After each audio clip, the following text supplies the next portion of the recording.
Welcome to another Take Two with Therese, and I'm back for Altenew, and I have two cards to share using the new Stone Mosaic stamp set. It's a stamp highlight post, and you get to see two different cards made using this set.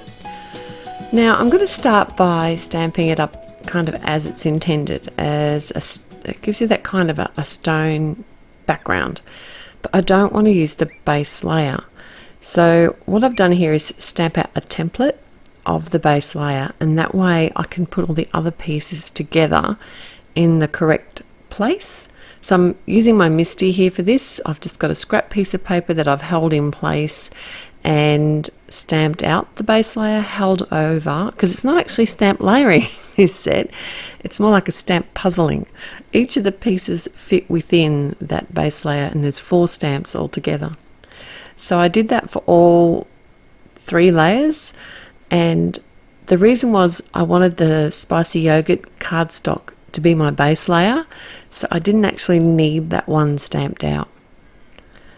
So I thought this was an easy and quick way to get around that. Now on my very last layer here, I did want to come in and add some shine.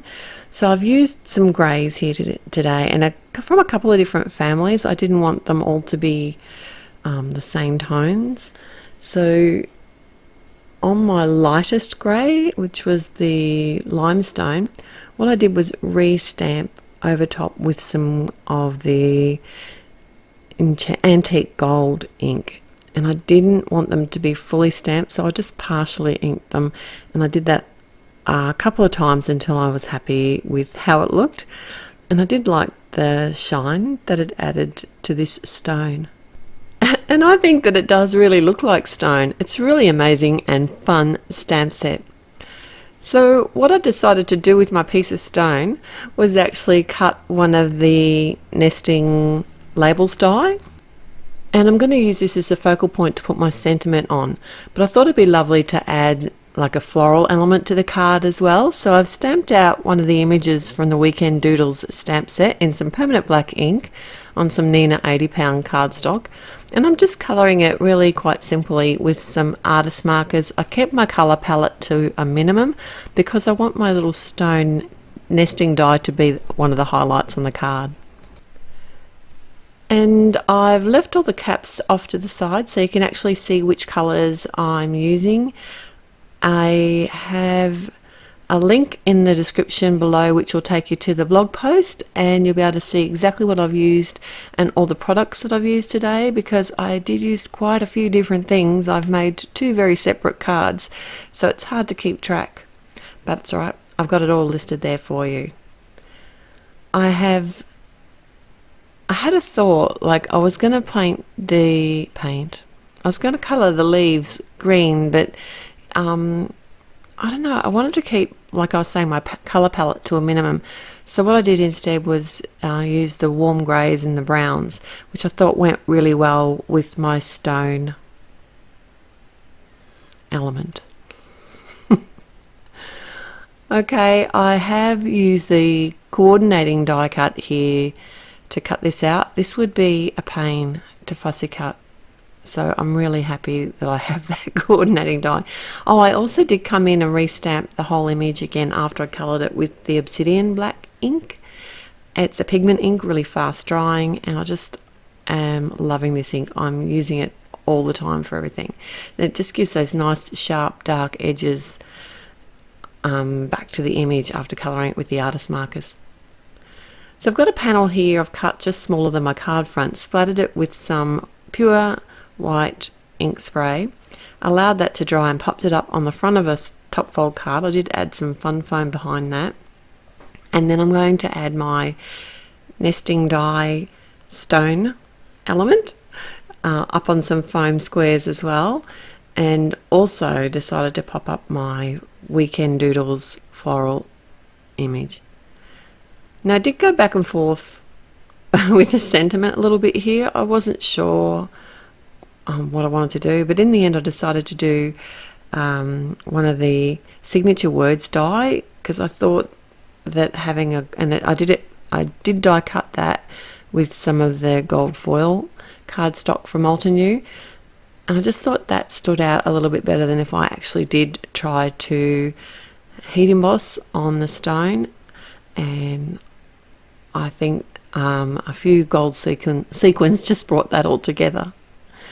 So my second card, very, very different. This card is like the total opposite spectrum to what I just created. So that's why I thought I'd keep the two of them separate today, using the same stamp set. But this time I just chose one of the jigsaw piece puzzles from the stone Mosaic stamp set and randomly stamped it all over a piece of Nina 80-pound cardstock that's cut to the same size as the front of my card. I chose 3 different colours. I kept them sort of pastel-y, so a pale yellow, pink and bluey green colour. And I was being really careful. I didn't mix up the stamps. I think this is the one that has the least number of dots in it, and I was trying not to stamp over areas, and I lost concentration. And look, I actually stamped pretty much exactly where I'd stamped the pink one before. So I was going to do a really clean and simple card with just a small element in the middle and a nice bold sentiment, but yeah, I had to cover up that double stamping. So how I got around that was to stamp one of the versatile vases over top of the area that I double stamped, and then I thought I'd come in with a big bold flower. And this is a gorgeous stamp set called Poppy Garden, and I stamped like the largest bloom on some Bristol smooth cardstock, and I wanted to keep it fairly pale and washy, so I've used the Altenew watercolor palette here and added a little bit of shading. Otherwise I actually added quite a bit of water, so I did have to set this aside to dry and it warped a little bit, but I'll show you how to fix that in a moment. But first I also added some colour to my vase that's stamped directly on over the pattern that I stamped, and I'm not really happy. Like I was thinking maybe I should have come in with the grey here. I wasn't really happy with the blue, but I think it kind of went with the background colours, and a lot of it's going to be covered up anyway, so I wasn't going to dwell on it too much. I also added a stem and did colour that in with an artist marker just to keep in with the stamp. And this is how I fixed my warped flower. I actually folded it up in some copy paper and ran it through my die cutting machine without a die, and then I actually ran it through my die cutting machine with the coordinating die to cut it out, and that really can make such a difference to a warped piece of cardstock, and it's a lot quicker than sitting it under books. I did do some simple grounding of my vase with some pencils, and I think that did help a little bit. Added a sentiment from the Simply the Best stamp set. Has awesome sentiments. They're lovely bold sentiments, and I used the Obsidian Black for that. Popped my panel on the front of a top fold card and then just popped my flower up.